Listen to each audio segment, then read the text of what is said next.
来自江苏是一名个体，女嘉宾小迪25岁，来自山东个体。来，有请两位，有请。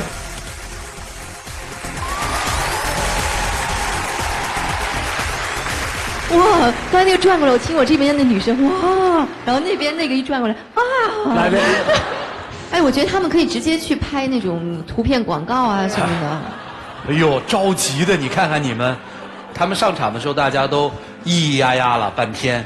下面我一访问他们，你们更加会咿咿呀呀，因为他们的爱情基本上就是一部咿咿呀呀的小 MV。不信你看啊，我一个一个问你们听啊，你们听。是在韩国认识的，对吧？是的。当时你是向那姑娘问路的，对吧？对，迷路了。迷路了。后来你发现有人跟踪在这个女人的后面，对不对？是的，一个猥琐大叔。然后你就不放心了，对吗？对的。这叫英雄救美。对，我跟他是在去年8月份，然后在韩国，当时去旅游我认识的，然后是大晚上嘛，我一个人出来溜达，结果就迷路了嘛。然后后来我就遇到他了，因为发现他也是中国人啊。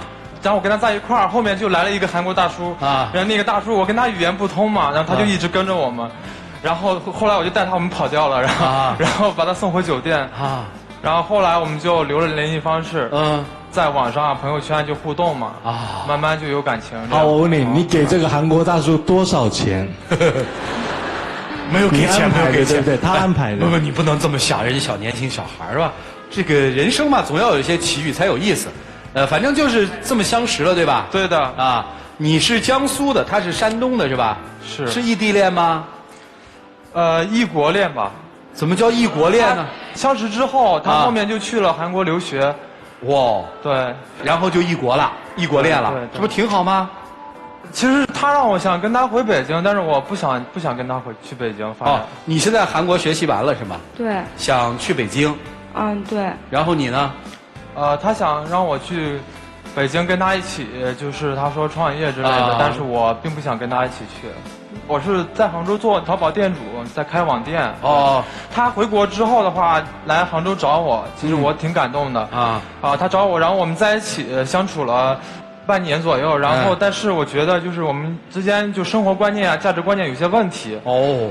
后面他提出要回北京嘛，因为他亲戚朋友在北京。但是我就不想跟他一起去北京。哦，你能举例说明你们俩这些不一致的东西是什么吗？比如说就是生活中嘛，家务都是我在做的啊。然后你像吃饭的话，基本上他就比较那种很挑剔，就有点大小姐脾气。基本上我们都是在外面吃，就是其实已经超出我的收入了。没有，我觉得吃饭花不了多少钱呀。但是你有算过这账吗？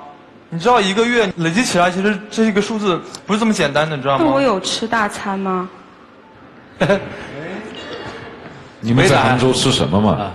吃什么？就是他喜欢在不是他喜欢每次就下馆子点各种各样的菜，就是每次因为累计一个月的话，其实我的收入其实并不稳定，可能就是几千上万块钱，可能都不一定。那大概一顿饭要花多少钱？对。基本上也要200-300吧，最起码就是每顿饭都200-300，对，基本上差不多，这很厉害哦，差不多，那也很厉害啊，对，很厉害，很厉害。对，一天吃1顿。对，你们2个人都是要保持身材的啊。一天吃1顿。啊，接着说啊，就他比较任性，你知道吗？就是他大晚上都要吃小笼包，这早上的东西他让我大半夜去给他整，那我去哪整？那我晚上比较饿怎么办？你不给我买的话，难道吃泡面吗？但我可以给你做一些其他的，或者点一些其他的都可以啊，而不是他一定要吃那个东西。那吃那些都会长胖的，而且也不好吃。有人就愿意把自己当一个公主嘛，是吧？是不是有感觉跟公主在交往？对，就是他大小姐脾气比较严重。你像他来，就是这次来杭州找我嘛，他是因为看我朋友圈发了一些工作照嘛，就一些跟女生一起搭的，拍一些婚纱的一些礼服啊，一些情侣啊这些照片，他就觉得受不了，因为我当时在工作嘛，我也不能及时回复。后来呢，我就跟他打电话发微信，反正就怎么就联系不上他就不理我了嘛。然后，所以女生要求你去北京，其实是想帮她换环境的，对吗？也可以这样说吧。其实我当时本来在韩国生活就很不习惯，也特别想念中国，也想念家人和朋友。然后当时跟他就吵架嘛，我当时就比较着急，心情也比较不好。然后跟父母商量以后，父母同意我回来以后，我就一回国我就去杭州找他了。啊。然后在一块儿半年，我觉得也没有什么正事，我就觉得特别没有意思。那我做我的工作怎么就不是正事了？你不能因为我钱少，你就认为我不是正事好吗？你那就那么一点收入，你一点上进心都没有吗？什么叫上进心？我的上进心一定要很多收入来证明是吗？你就是现在很满足现在的生活，一点意义都没有。我在做我的事，我也想做得更好，但我需要时间，我需要学习，我需要一个过程来达到我的目标，好吗？今年10月份我才回的北京，就是我朋友结婚，然后我跟朋友聊了一下，我有想创业的心，然后我朋友也想做一个事情，然后我们就说一起做点事情，我就决定再也不会去杭州了，我让他来他也不来。他之前跟我讲，就是她闺蜜婚礼嘛，那个男方给了她几十万的彩礼钱，然后就说我要比他多才能证明我爱他。没有啊，我只是要你的一个态度，我清楚你的情况，我并不是真的要，如果你去努力的话，我会很感动的，但是你却说我家里是卖闺女的。但是你给我感觉就是你这是用物质来跟你做感情做交换，你就是这样，但我不喜欢这种交换。你就是这样理解我，我不喜欢这种交换。你就觉得我是这样的人是吗？是吗？问你呢？还有一个我最受不了的是吗？你觉得他很物质吗？就是你回答嘛，回答完了。我不是觉得他很物质，而是他比较任性，而且还有一个点就是我最受不了的是这一点，他会偷看我的隐私。会翻我手机，我的微信经常会莫名其妙的少一些人，甚至是有些我工作上的突然就没了，就人就没了，我不知道怎么回事。然后我就发现他有时候就会删掉我的一些异性的一些朋友，或者是他觉得认为可疑的，他都会删掉或者拉黑。没有，这个我受不了。我看到他跟那些女的照片，我真的很受不了。我跟之前的男朋友在一起，他也是说跟那些女的是朋友关系什么的。最后就跟他的所谓的最好的女生朋友在一起了，我就觉得男女之间没有纯粹的友情。我觉得你就是不信任我，而且你这是严重的偏见。什么叫男女之间没有真正的友谊？那就一定会有私情是吗？你就这意思是吗？就是这个意思。如果我做这样的事情，你怎么想？我做过吗？那你那天跟那喝酒那跟男的走在一起，那怎么回事啊？我让你回去你还不回去，你想干嘛呀？那心情不好呀，你让我心情不好了，别人还不能逗我开心了是吗？哦，你有想过我的感受吗？我那是工作。那只是朋友呀，你都不理我，你对我冷暴力，我怎么办？嘿嘿，我觉得你无理取闹，而且我跟你解释，我解释的很累了，真的。好，你打算让他去北京干嘛？我就是想让他跟我一起做那个外贸服装。做外贸服装？就是跟我朋友一起开一个外贸服装店。你不想去是吧？对的。我认为我去了之后，他会强行用他的价值观来控制我，所以我不愿意去北京。他的价值观是什么？请教。他自己跟我讲，因为他亲戚朋友家人都在那边，所以是比较方便的，而且是我们在杭州之后已经入不敷出了，所以说他才提出要回北京。那我不是为了我们以后吗？我跟他在杭州半年，什么都没干，是因为我觉得普通的上班1个月就赚几千块钱根本就不够的。然后我当时在韩国留学也有兼职工嘛，就每个月也能赚个6、7千的，然后跟他在一块全部花光了。然后我就觉得不能够这样下去了，所以我就希望我们能够一起去努力，一起去奋斗。大概1个月多少钱会够吗？我觉得不需要很有钱，但是能够用就可以了。但是我们现在在一块，你给个指标嘛？我觉得1个月1、2万就够了吧。其实很多压力他都想不到，他以为就说的很容易。你知道有压力，你为什么还不去努力呢？好，你们俩今天为什么来呢？我就是要他一个态度。什么态度？愿不愿意跟我一起回北京？你不愿意回去？那你来干嘛呀？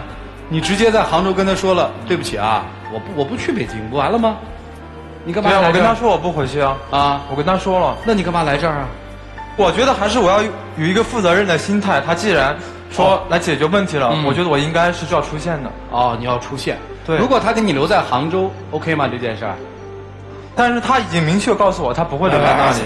事物嘛，总是有变化的，对吧？万一呢？那我希望他是留在那里。留在杭州。对，陪我一起工作、奋斗。我不可能跟他在杭州，我见不得他跟一些不三不四的人一块儿。什么叫不三不四？我工作那搭档什么，怎么就不三不四了？我搭档是淘宝的，你有尊重我吗？他是淘宝的什么呀？就是也是服装的。那他去北京不是也会跟这种你所谓的不三不四的人在一起吗？但起码跟我在一块儿嘛，我比较安心。他其实就是想控制我。但是男生，你刚才说你不愿意跟他去北京，是因为价值观、生活的一些观念不一样。对。但他留在杭州，他不还是这个观念吗？但是我觉得我是在靠自己，我没有就是依靠其他人。我觉得独立特别重要。所以他是有自己的逻辑的。他是认为这个女生要靠家里的人，留学的钱都是家里人给的。不是，就是我去上学的话，学费什么肯定是家里给，但是我过去以后，我都会兼职打工啊。哦，你在韩国留学多久啊？半年我就回来了。哦，就因为他是吗？有一部分原因是因为他，还有一部分原因呢？就是在那边吃的不习惯嘛，然后就比较想中国。哦，就想家呗。对，然后我在那边，大小姐，一两天吃一顿，因为吃的真的是太难吃了，我一下都瘦了20斤。哦，减肥是一个副产品，两个人看起来呢就觉得还不错，但是一交往发现完全不是那么回事儿，是不是这意思？有问题，是的。啊，好吧，你们看怎么办吧？一起进入到丘比特问卷。刚刚他们两个唇枪舌战的，宛如在看偶像剧。一个非常的激昂，然后一个很冷的悠悠的回答他。我觉得女生啊，你讲话一直都这样吗？对，我一直都这样，我话比较少。你们两个看起来外貌还蛮登对的。女生为了你从韩国回来，对不对？男生是的，我觉得蛮感动。这是为爱走天涯的一个表现。但是生活是长久的事儿，对，并不是说一时好感。首先，他为了你回来，这个你有收到诚意吗？不是，还因为吃的不好，吃的不能断章取义。主要是因为为了他，还是吃的不好回来的？本来是吃的不好，就有点受不了，但是被他一刺激，就完全决定了我不要干了。OK， 好。那男生现在，我觉得你拗在这里。其实说在做淘宝生意的，在天涯各地都可以做，对不对？因为网络上做嘛。说在你在北京做，在南京做，在杭州做都可以做。为什么一定要在杭州做？你知道他为什么不跟你去吗？因为你刚刚讲了好多话，都让他非常的不爽。第一，你说他没有上进心，你把他快气死了。你没有上进心吗？我当然有。你有在努力吗？我在努力。你有在努力？不然我就跟他去了。他是认为我的努力应该用金钱来体现。对，我懂。你是不是嫌他穷？你直接说。如果我嫌他穷，就不会跟他在一起。OK， 重点来了。这个女生的意思是，你在北京可能会有更多的机会，是不是？对。好，这是第一个。第二个不爽，你说他跟不三不四人在一起，你批评他的朋友，这个其实对男生来讲很受伤的。如果他做这个工作需要拍很多 model 的女生，都会有女生来，你可能要换一种眼光去看他的朋友，否则他会非常不爽。第三个，你一直叫他跟着你走，他认为他是大男人，他有骨气的，你觉得这样是影响到你男人的自尊，你偏不跟他走，对不对？因为越来越感觉是不是一个世界里的人。如果他今天非常温柔的说，我们一起去北京，你陪我，然后不要批评你这些，你会跟他去北京吗？我追寻我自己内心真实的想法。你会跟他去北京吗？不会。那你们两个可以接受异地恋吗？我觉得异地恋的话就没有必要了，因为本来他现在就已经对我就冷处理了。OK。冷战。男生你不愿意退让，你也不愿意退让，留在杭州，对不对？对，我不会再留了。OK。看你还说什么？没了吧？其实特别好奇两个人为什么来，涂老师给分析分析。我很好奇这个问题。就是希望大家能帮我说服他吧，帮我劝劝他。来。男生始终用一种非常高亢和节奏快的语言来解释所有的事情，女生永远是不紧不慢。但虽然女生是不紧不慢，但是这种不紧不慢的背后那种傲慢和那种压力，分明男生是感受得到的。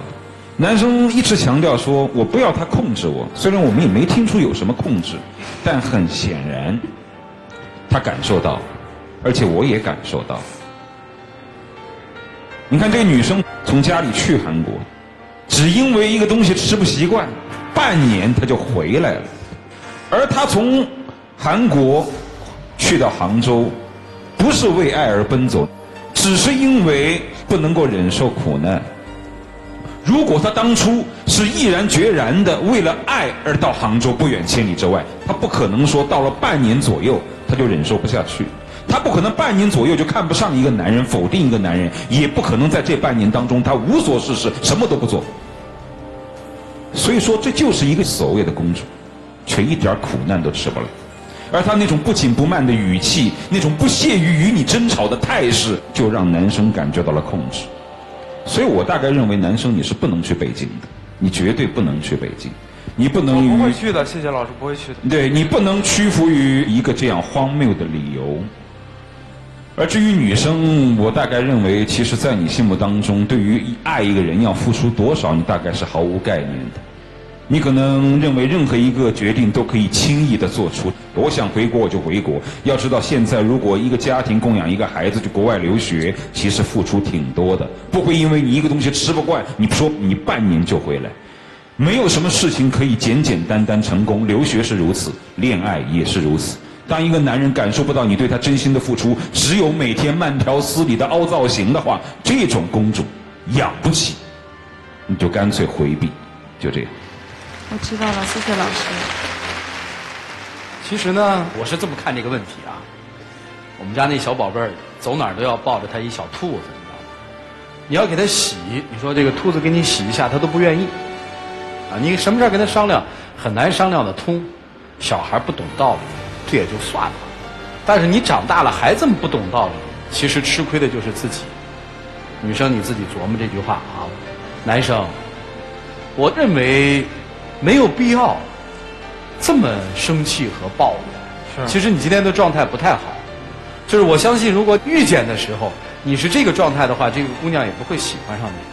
你们恰恰要反思的是，为什么你们恋爱的这半年时间，到了杭州的这半年，女孩变得这么幽怨，男孩也变得这么幽怨，你们这个情感里发生了什么了？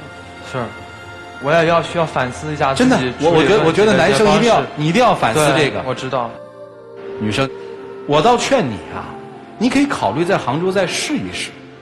我不是说你一定跟他在一起，如果你以这种方式离开杭州，你可能一辈子都会活在爸妈或者亲朋好友的照顾之下。我觉得女生应该有一个属于自己独立的生活，不要靠别人。好了，时间留给你们自己，让我们一起进入港蓉蒸蛋糕好吃不上火的黄金60秒。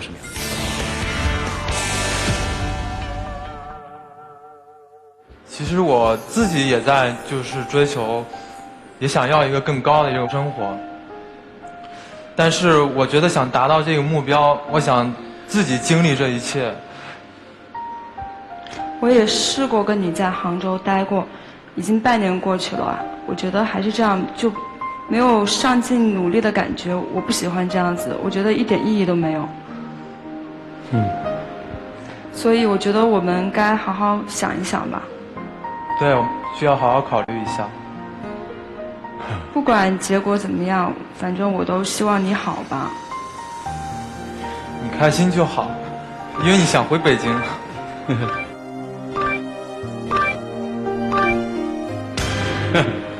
请亮灯。最后两个人说的还挺凄婉的哈，你开心就好，去北京吧。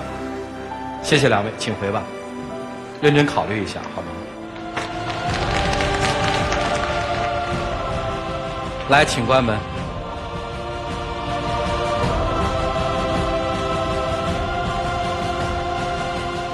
我们看他们自己的选择吧，请开门。要保湿，伊贝诗，伊贝正回来，请开门。